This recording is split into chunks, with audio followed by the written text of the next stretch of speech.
MBC, we're back. I'm your host, David McDonald. We got Miller, we've got Cleo. Blackman is on an acting assignment. We have friend of the show, Genean Martin. How you doing, everybody? Hey, All right. Yep, March Madness is marching right along.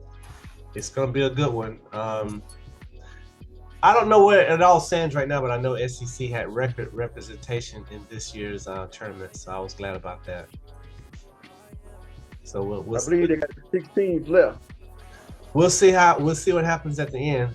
It should be pretty exciting. It should be a good finish. All right, y'all. Let's jump right into this thing.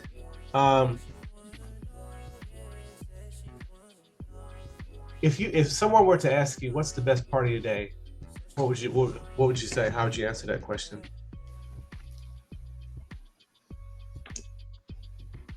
What's the best part of your day? Best part of your day. As in time or what you're doing? Doesn't matter.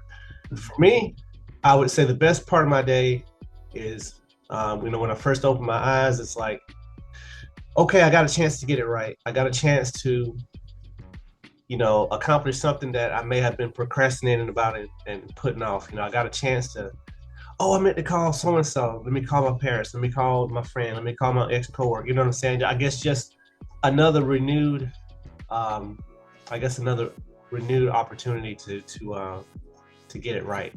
I mean, and that could be anything.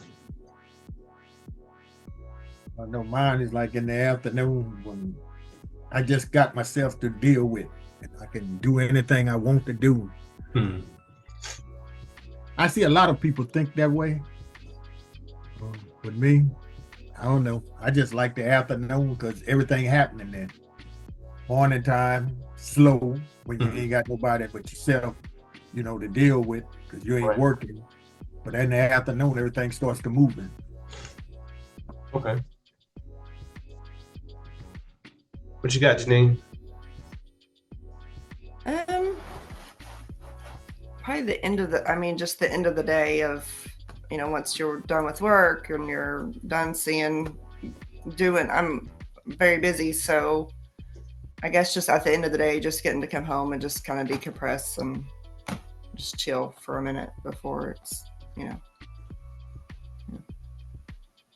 Gotcha. I would have to say having a very productive day. Reason why, because there's been many times I get up and I don't have nothing to do. So I'm saying I would love to have a productive day. During the morning times, evening times, doesn't matter. As long as I remember I accomplished something. Okay. Gotcha. If you could start a business tomorrow, what kind of business would it be? I mean, it could be anything. Mine would be trucking. I'm gonna start me one. I'm gonna start me a trucking business eventually. Now, am I hearing you say owner operator or just owner and have someone else do the drive? Just owner. Now I might operate if I have to operate, but I'm gonna hopefully just an owner. Gotcha. What kind of truck? Tractor trailer. There's definitely money in trucking. It's funny you say that. I've thought about doing a freight brokerage, with 26-foot box trucks. Yeah, the box truck. And people don't necessarily have to go through the whole official CDL process. I mean, they still need to be comfortable with larger vehicles, but it's not as many. Your insurance is a little cheaper, I think it is, but that's working there. You loading and unloading yourself. I'm not into that. I got you. Well, I mean, even I'm kind of like you. It's like, I mean, that's not my business, but if I was going to do that, I would do a box truck business and I would just have other people do it. Oh, okay. Yeah, same thing. Yeah. If I was going to start a business, and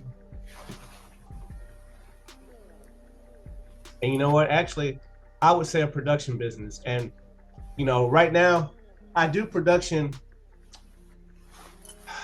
I don't do it as like, hey, this is like my bag. This is like my specialty. I do it as like an enhanced hobby right now, and I'm definitely barreling towards making it like, hey, I got 3 films in production at once. I got a TV series I'm, handling. You know what I'm saying? It'll be a little more hands-on if I was gonna like start one like right now. That's probably what I would do.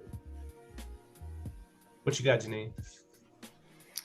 It kind of goes along with the question we haven't got to yet about what you wanted to do when you were younger, but I always wanted to have a farm that had horses who was kind of like therapy for special needs kids. Okay. And if I could start that, I would start that. Gotcha. What you got, James? I'm going the totally opposite. Religion. Be a pastor. A man of the cloth. I could see you doing that. So, I mean, are you saying that as a career that you would pursue, or are you saying like, because the question was about start a business, so are you saying you would stand up a church, or what are you saying? Standing up a church. Okay. And being the pastor of that church. Lock your people in and ask for $40,000. No, I wouldn't ask you none of that. It's not all about money, first of all. Well, that's what you say when you first get in it. Not if I put it up myself. And if I have members coming in, I'm not looking for them to pay no tithes and offerings. Well, you know the guy who said that, who did that? He was a big time singer. And he was good into the gospel and all of that till he got his church on the road. Now he locked him in his church and told him ain't nobody leaving till he gets $40,000. Well, he's an idiot. I'll put it like that. What's his name, Dave? I know you know who I'm talking about. Marvin Sapp. Marvin Sapp. That's him. Yeah. I mean, I keep thinking, hoping, wishing that there's more to the story. So I mean, nope. I'm a reserved comment on it, but I mean the video is pretty like damaging, but yeah, I don't know. they gave him an offering first. Yeah. It wasn't enough. Yeah. So he stopped him, told him lock him in, and don't let nobody out here. Told all the people in the pool pit they had to give $100. I think it's one of those things, if I wasn't a person of faith, then I would be like, oh yeah, all churches they're just fleecing the congregation. But because I know better, all churches aren't doing that. Well, all the big churches are though. I would hope that James Church would be the exception. Better than that. Yeah. Oh yeah, most definitely, because it won't be about money. Huh? It won't be about money. Everything's about money, James. Word. Say what? I mean, you can spread the word too, but you have to have money to keep the doors open. If I'm doing it myself. You funding the whole thing yourself. Yeah. Okay, then yours might be for real then. Yeah, I mean, there has to be a balance. I mean, there's nothing wrong with people giving donations. I mean, you could. No, not to keep the doors open. It's how you give the donations though. Right. And how you ask for them. You ain't got no money. You ain't supposed to be making nobody give you money, Yeah. All right. Yeah. I'm kind of like Genean on that one, James. Yeah, it's like, yeah, I could see you doing that. When you said going the total opposite, I thought you was gonna say something like a dog track or something. But when you said that, I was like, okay, that's more along the lines I was thinking. So, yeah. All right. Okay, so I mean, I guess as far as when you were younger, did you guys have a dream job? Before, and who knows, maybe you guys ended up in your dream job eventually, but when you were younger, did you have a dream job that you often thought about? Oh, mine was always, I knew that I was going in the Marine Corps when I was 13 years old. Okay. And when I was 17 years old, I was in the Marine Corps. Okay. Mm-hmm. Some reason I just wanted to be a Marine and put on that blue uniform and never owned one. Never bought one. Yeah. I got you. Not me. Yeah, I wanted to be an NBA professional basketball player, and I mean, if I had known half the stuff I know now at that point, you know, I guess my pursuits would have been a little differently. Either I would have said, hey, mom and dad, this is what I need to be doing. Or I would have taken all that creative, you know, dream energy or whatever you want to call it and immediately put it to something else. Because I mean, the chances of ending up in the NBA are they're nuts. But I mean, there's more than just the NBA when it comes to professional basketball players. You know, there's 5 or 10 leagues worldwide that actually pay decent. Yeah. But yeah, that's what I wanted to be for a while, was a professional basketball player. Well, I got to go in the total opposite again. When I was growing up, I wanted to be a porn star.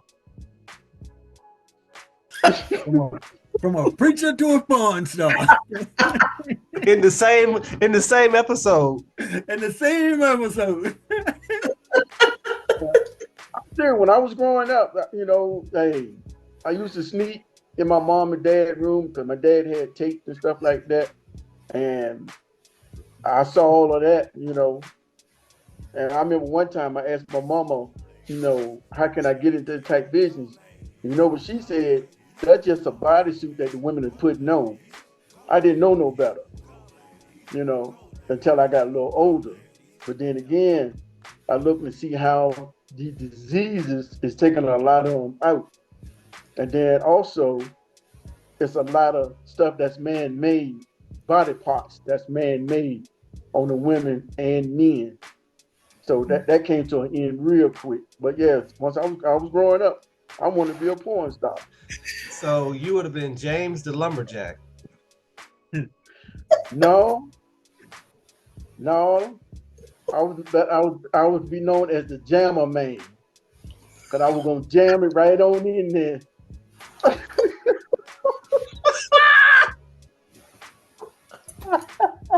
Oh boy. You can't top that one. There's nothing else left to say. Yeah, you can't top that with Genean. What you got on your job, on your dream job? What you got? It is not to be a porn star. Wow. I wanted to be an occupational therapist. Okay. Yeah. That's what I wanted to do. But it was a very hard major to get into. Mm-hmm. So I ended up being a admin. So yeah. Gotcha. Yeah, a much more tame dream job. Got it. Uh-huh. All right. I know this term gets thrown around a lot. Self-care, self-love, along those lines. How can one demonstrate unconditional love toward themselves? Hope that's not a confusing question. Maybe I said it right. No, it's. Well, I don't believe in. I heard people say it all the time.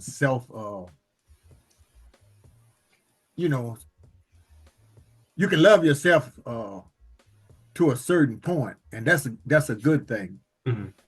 But only to a certain point. If you like yourself enough, you're gonna always know your weakness and your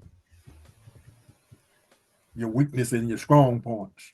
Mm-hmm. And you can't love yourself unconditionally if you can feel weakness in yourself, or you can feel your strengths and stuff like that, because you can't do both.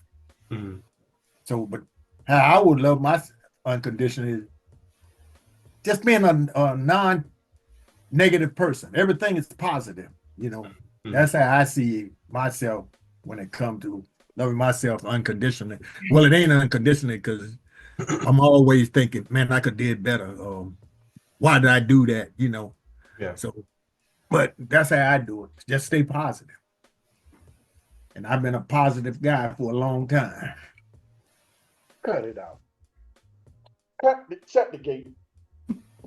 Shut the Dog, gate. James, dang. What would he say? Now I know you, Jerry. I know you. Want nothing positive when you was in that uniform, the same uniform I was in. Want nothing, cut it out. What do you ever see me do unpositive in that uniform? You never want to take the initiative, take the lead. Say what? Somebody you never want to take the initiative. Say what? Yeah, I ain't gonna say what. Man, stop it. How many times has Speller tell you take the formation? That was Speller's job. See, that's No, a different. No, it's not. No, it's that's not. a different. And no, it's not. Well, the most positive guy in there. That's why I moved up so quick. I was positive at all times. I did everything, but I'm not taking your job and you just stand there because you don't want to do your job. You want me to do it. That's totally different. That has nothing to do with positive. How many times when you was not up front and he was not up front, I was up front, and what he always tell me, since you was out there, you supposed to been up there. Yeah. Since you was out there. Since you was out there. That's totally different. But when a guy is standing right there and it's his job and he tell me to go do it, that's not being positive, son. You was higher ranking than I was at that time. Say what? You was higher ranking than I was at that time. That ain't got nothing to do with it. Yes, it does. You was on one side of the formation. I was on the other side. We was never in the same platoon. Yes, you was. Yes, y'all was. Both of y'all was in the first platoon. Yes, being Speller, I thought you said you. But again, if it's your job to stand there. Once you my gunnery sergeant? Yeah, but once it's your job. So aren't we in the same platoon if you was my gunnery sergeant? I was your gunnery sergeant for what, a week? A day? No. I wasn't in first platoon long. Cut it out. No, you don't, nothing positive about somebody telling you to do their job and they standing there. Ain't nothing positive about that. He was not standing there. If he wasn't standing there, he didn't have to tell, he couldn't tell me. Many times when he come out there, I was there. But if he's there, I'm not taking your job. I'm not doing your job if you just standing there. That has nothing to do with positive. Positive is going around when a man tell you to do something, get it done without an argument, without this. Oh, cut it out. Not trying to cut the corner. Mr. Genean, go ahead. What you had to say, Dom? Go ahead. What you got? I'm positive I'm positive that Cleo feels very strongly about that sentence. You know I was. You can talk to anybody there.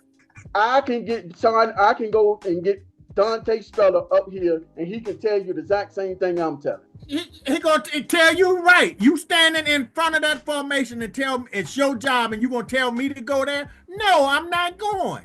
That's not being positive. It has nothing to do with positive. It has nothing to do with negative. It's a guy that don't want to do his job, want somebody else to do it for him. And I wasn't that person. I had my job. You had your job. And what was your job? What was your job? A smoke. You were not the damn smoke. Cut it out. You was the. I was the smoke, and he was the platoon sergeant. Platoon sergeant is the smoke. No, the platoon sergeant ran the gun line. He ran the platoon. No. Smoke ran the gun line. You was the gunner. That's what I just said. He was the gun. He was the smoke. You was the gunner. Nope, he was the platoon sergeant. What you got, Genean? Runs the platoon, and he's the smoke of the section. Get it right now. Who ran the gun line? Platoon sergeant. Who ran the gun line? The platoon sergeant ran the gun line. Who ran the gun line? The platoon sergeant. I wasn't the platoon sergeant, and I ran the gun line. Yeah, because you wanted to run the gun line. The position of the gunnery sergeant is to bring the guns on line. That's all he got to do. And because you didn't have no NCRRs to do. You know, we're gonna have James go next. What you got? What you got on that question, James? What's that? He didn't gave me loose train of thought. How do you demonstrate? How do you demonstrate unconditional love towards yourself?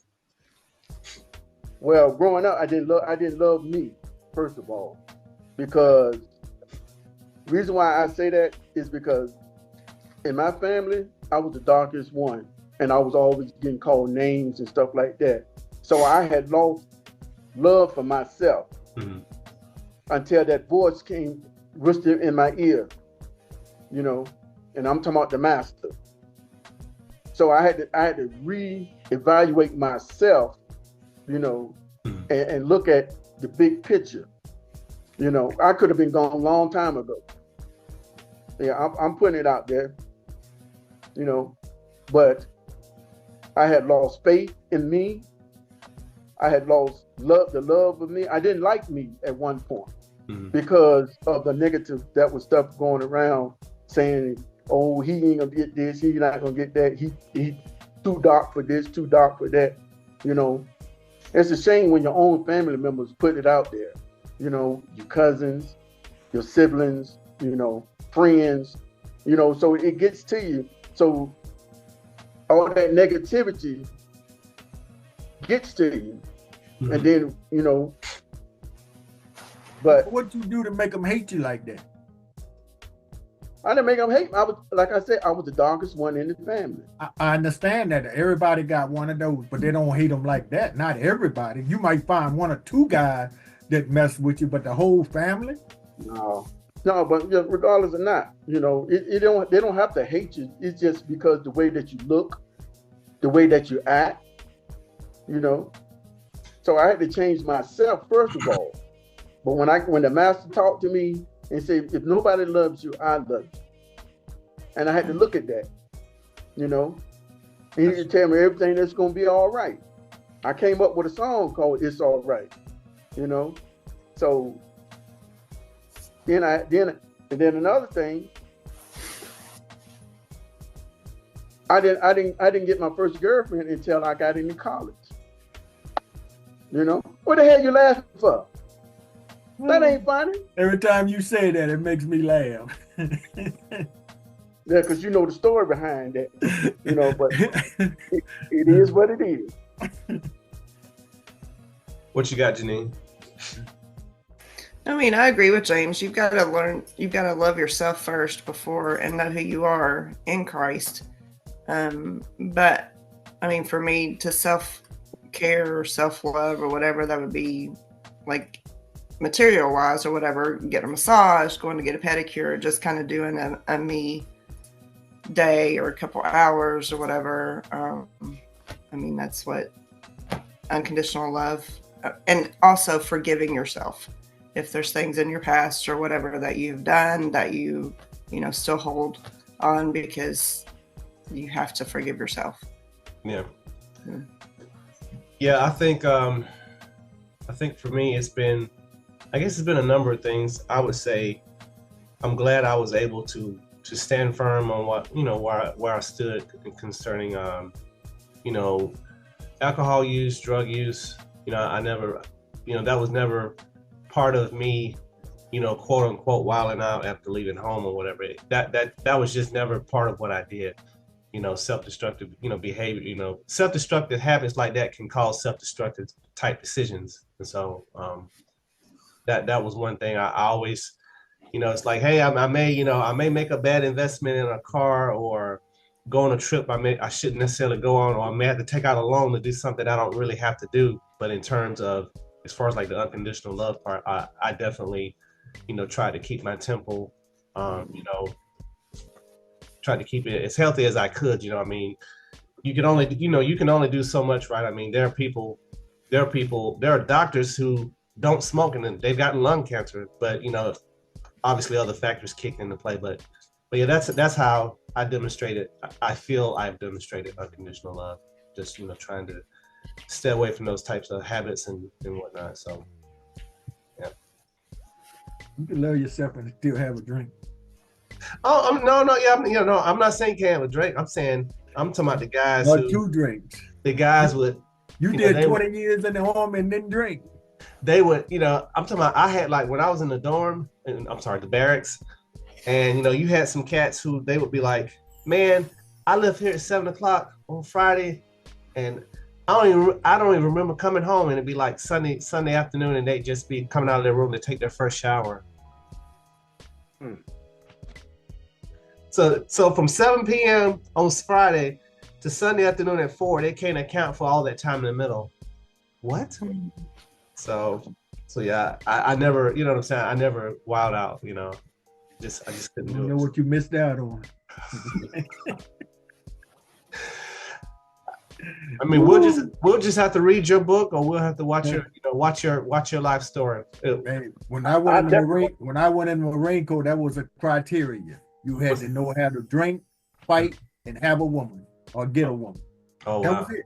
Once if you did that, you were successful in the Marine Corps. Your day was done because all you talking about getting drunk, what you did with the women, and you done had a fight. So was it like a player's handbook that you guys circulated, Yes, like unit SOP? Yes, sir. That was it. That was it. That was your try, and come back and do your job well with all that in place. Get up and run 3 miles after coming in stinking drunk. Go out there, run, throw up when you cross the finish line. Keep right on going. That was in the 70s. Woo!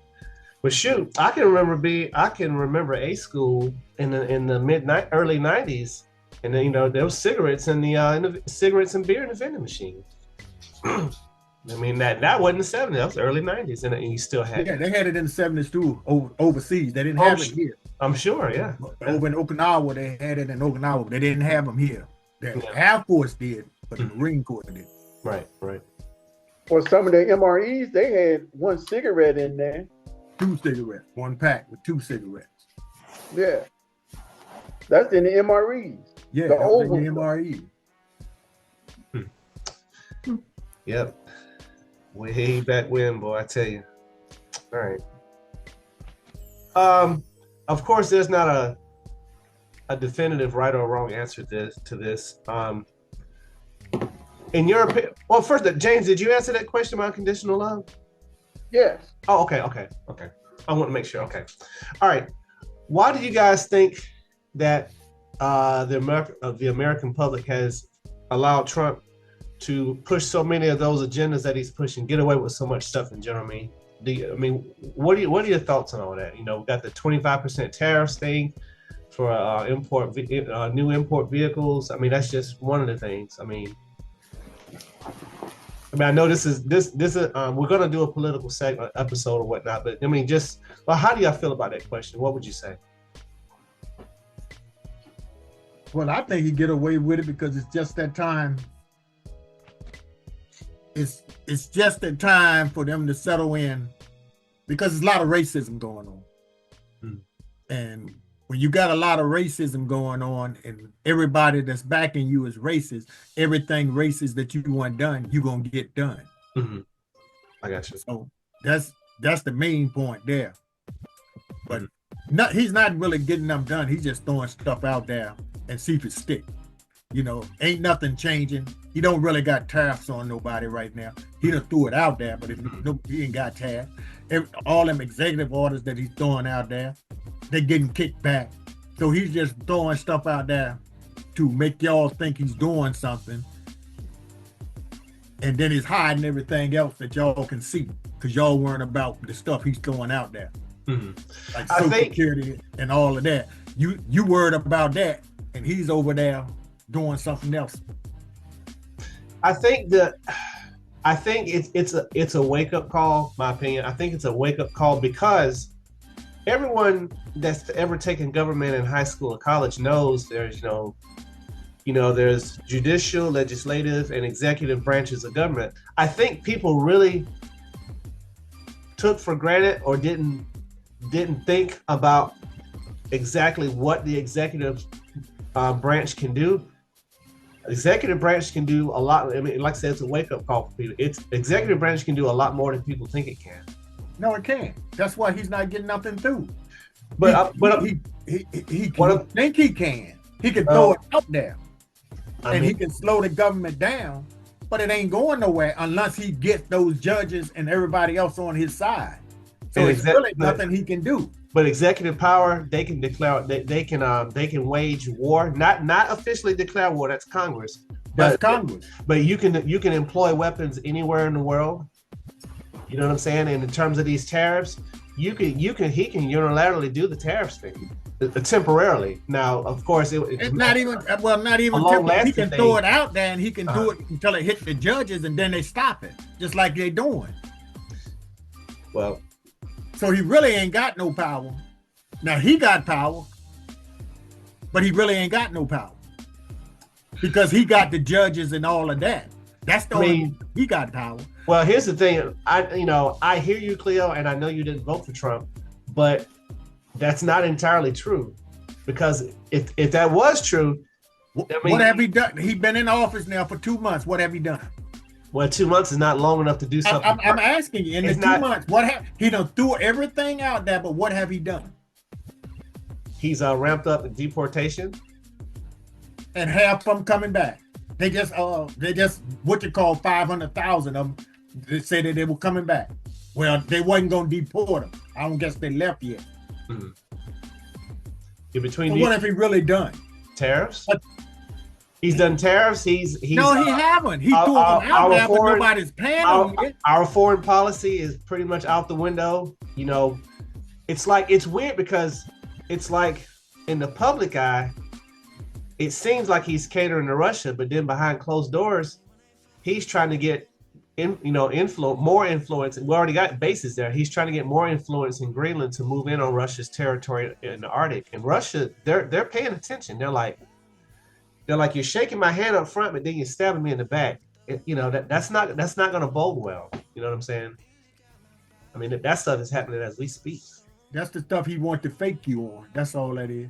Him and Russia is dead in hand together, bro. And if you don't believe that, it's something wrong. What you got? And he wants to get Greenland over there so he can be close to Russia. That's all that is. I mean, I don't know. Russia and Musk is fooling the United States right now. I do agree with what you're saying. Musk trying to do the German stuff on him. Uh-huh.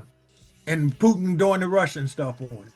I do agree with what you're saying about some stuff. Hey, let me do this to keep your attention here, and then meanwhile something else is happening. I know there was some election reform stuff that he's pushing. It doesn't really spell out what that means, which that's not a good thing, but But did you see when Musk had his little kid in there and how he was talking to him? I saw pictures. I didn't watch any footage. I just saw. And Trump sit up there and took it when he told him, "You're not the president," and all that type of stuff. Told him to shut up.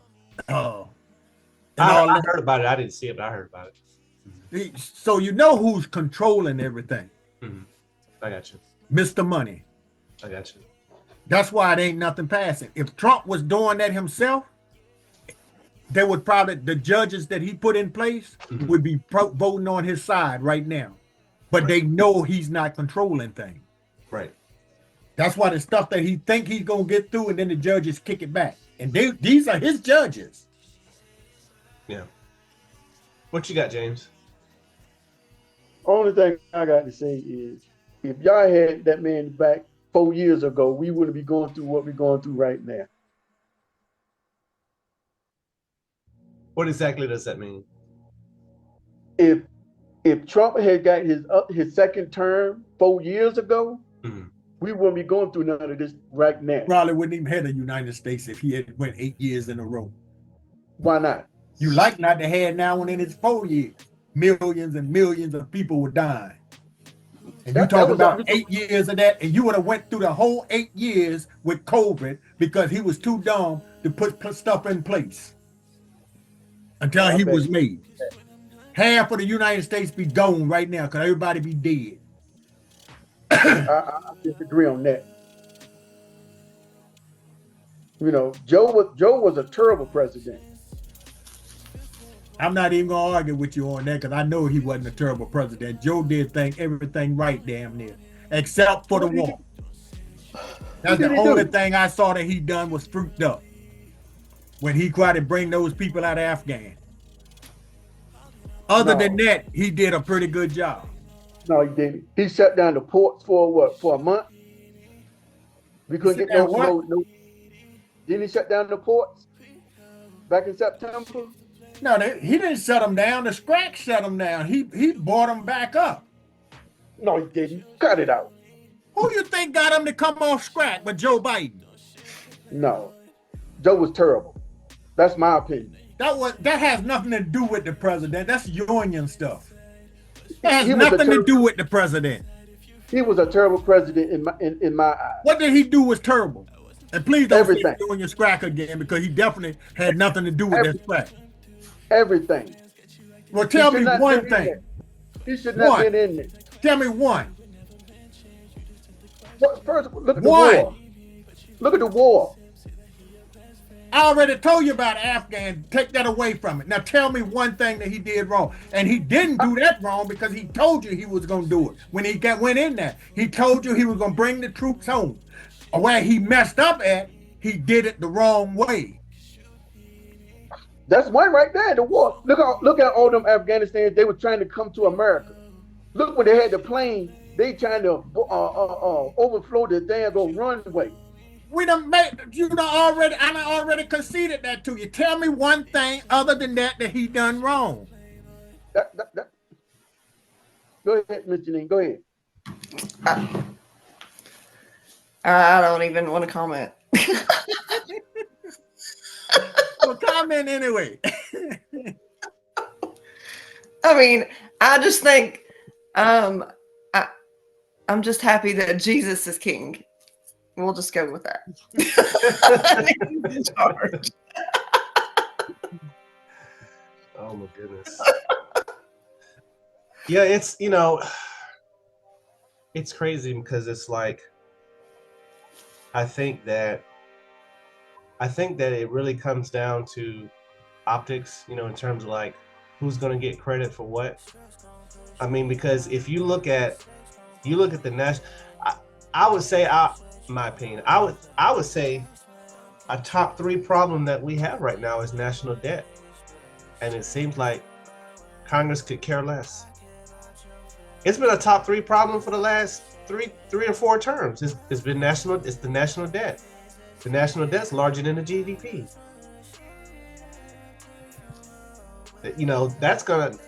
That's not, I guess in terms of maintaining that, you can't maintain that long term. History tells us that something's gonna have to give. I don't know what that's gonna be, but something's gotta give. I don't know, it just seems like none of them care. As long as my agenda gets passed, I don't care. Yeah, it's your money that they spending. They don't care. All they gonna do is when the stuff gets behind a little bit, all they gonna do is raise the taxes on you. So they don't care. Yeah. And that's the part, that's the part for me that's so, that's disheartening. It's just that, But it takes money to run the world. It just does. It does. But you got to realize, look at the in debt that we have. We got the highest indebtedness underneath Joe Biden's leadership at that time. Stop lying, man.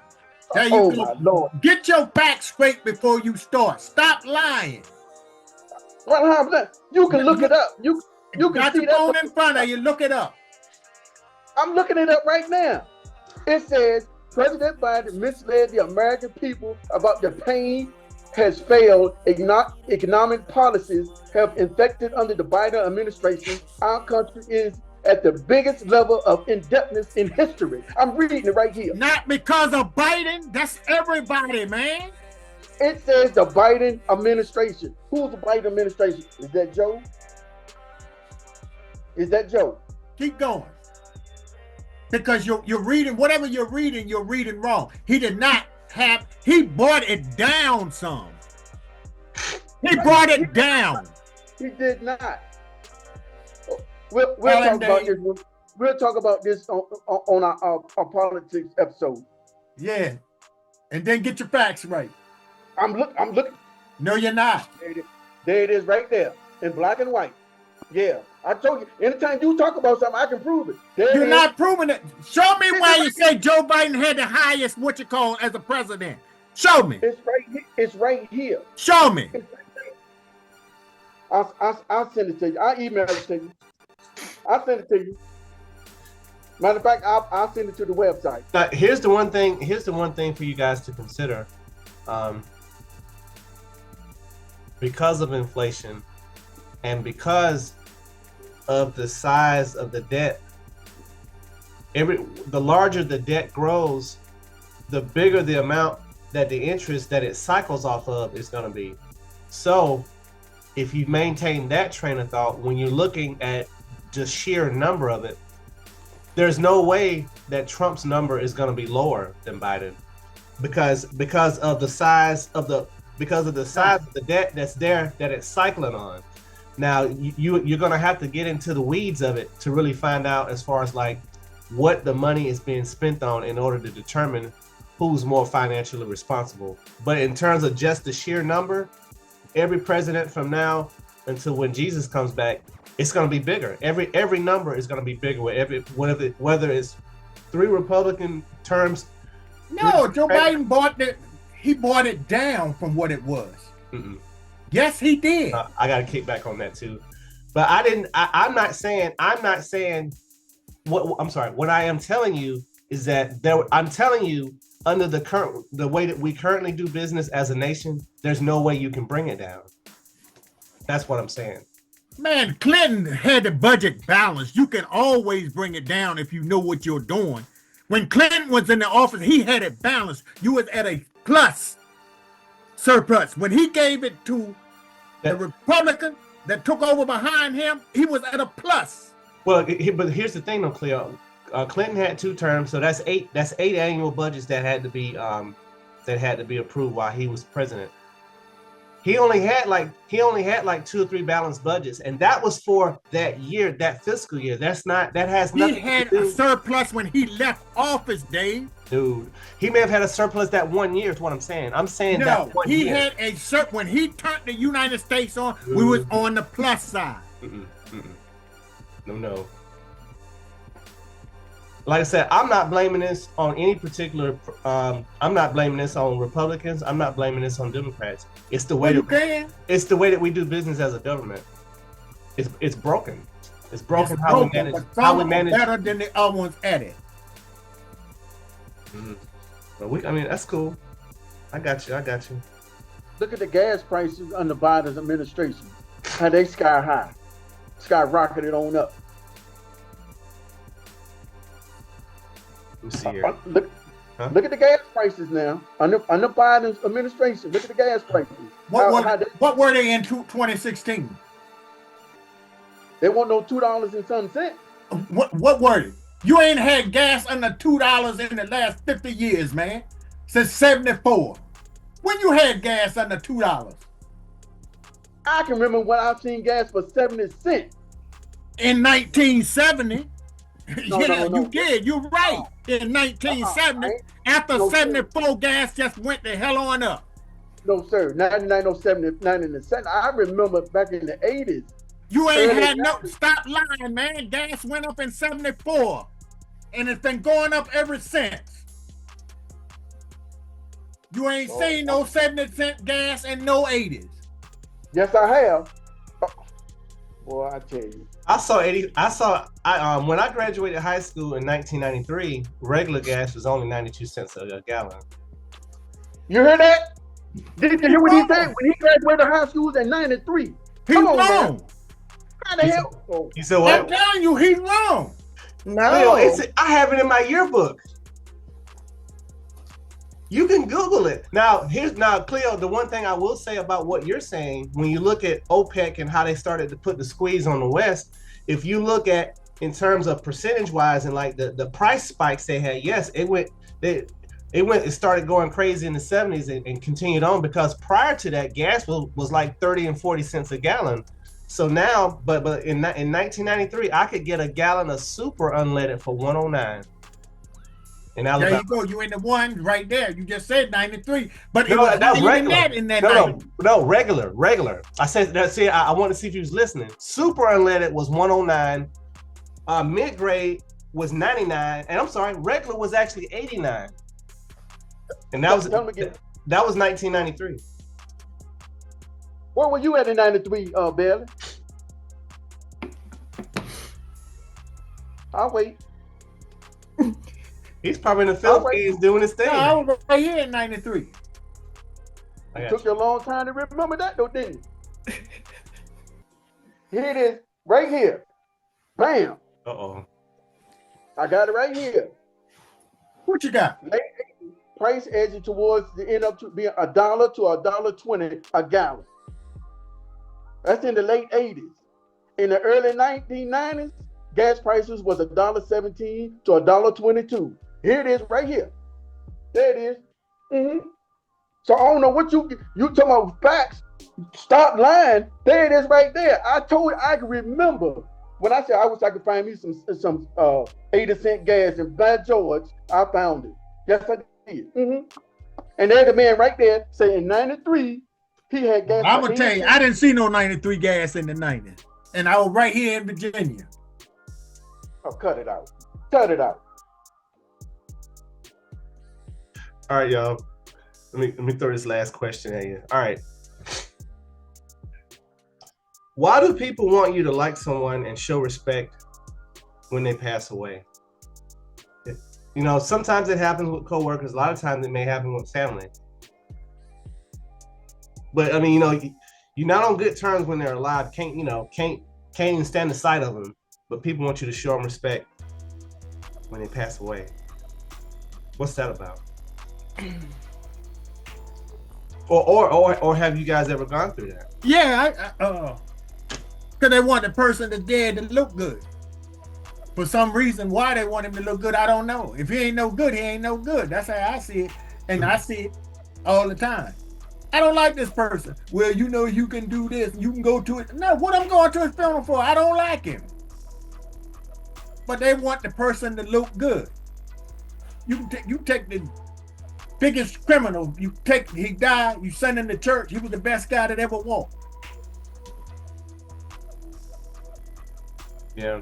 I will say there are very few funerals that I've gone to that, you know, for someone that may have been, you know, universally considered not good. There's very few funerals I've gone to where the eulogy actually addressed it.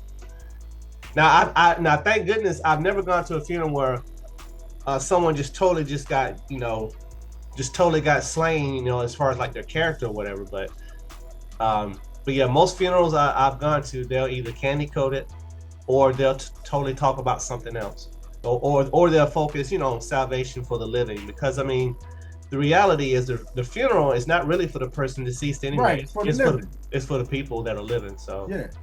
Yeah. But I done been to many a funeral, and I ain't never heard one downplay nobody, and I know they wasn't no good. Right. And they all up in heaven. I'm like, okay. Yeah. Well, What you got on that, James? just like, what, 2 weeks ago, when you were trying to tell me to go to what's the name, ceremony. Why should I go to somebody's ceremony? I don't like him. Oh, the promotion, yeah. Yeah, for what? He ain't I done like nothing for me. Hey, Cleo's smirking on that one. Yeah, because I liked him. I don't give a damn if you like him or love him or whatsoever. If you shaded, you're shaded. Yeah. I didn't see the shadiness. Mm. And I'm a good judge of character. You saw the positive in him. That's what you saw. Exactly. Even if the man passed away today, I would not go to his funeral. Oh, wow. Okay. I'm serious. He's not the only one I would not go to. Mm-hmm. Because if I was cool with you, then that's a totally different story. Mm-hmm. But when you do dirt, I ain't got nothing to do with you. Right. Plain and simple. And then, me and Bella talked about this today. Why do you got some that put on airs to show their true color? You said put on what now? Airs. What you're trying to show their true color. You know, he's not all about he's against you, but you think he's with you, but he's against you all at the whole time. You know what I'm saying? Right. You know. Yeah. No. That's being phony. Mm-hmm. Plain and simple. I got you. What you got on that, Genean? I mean, most funerals I've been to, you know, what am I trying to say? I mean, they've been good people, so, you know, the eulogy or whatever is, I know that I mean, I've been to a funeral where I think we go to funerals really for the people that are living now, like the family or whatever. That's, that's why we go to a funeral. But and to show respect, I think it's for show. A lot of it is for show. Mm. If they're wanting you to respect somebody who is the devil. I mean, I've been to a funeral where the person that is deceased was a good person. Mm. A family member didn't have a good relationship with them, but wanted to say something at the end, like it was all about them. Mm. And it was, and me sitting in the audience knowing the story, I was just like, really, I wanted to get up there and push them off the stage, but you can't do that. But it's all for show. I mean, it's for show. Yeah. So. Well, do y'all go to people's funeral that you don't like? No. No. I have family. I probably wouldn't go to their funeral because I don't like them. There you go. I know if, Oh, I agree with you 100%. That I'm not going to nobody's funeral I don't like. I think if Frank was in this conversation, he would probably push back on that, and that's only because he pulled funeral details. So a lot of funerals he went to, he didn't know. The ones that the people that he did know, he's pretty emotional about it. But most of the people that but that was a job. That's right. That's what I'm saying. Yeah, that's different. Yeah. If it's my job and I got to go, then sure, I'm going. Yeah. But if it ain't my job, I'm not going. Yeah. Yeah. When I know when my wife passed away, one of my friends from AIT that I went through music school with, he actually played her honors because she was a soldier also. And so he said he did say it affected him a little differently because he knew the person. You know what I'm saying? So yeah. Yep. Yeah. All right, NBC, we've come to the end of this episode. I'd like to thank our friend of the show, special guest Genean Martin, for sitting in, pinch hitting for us.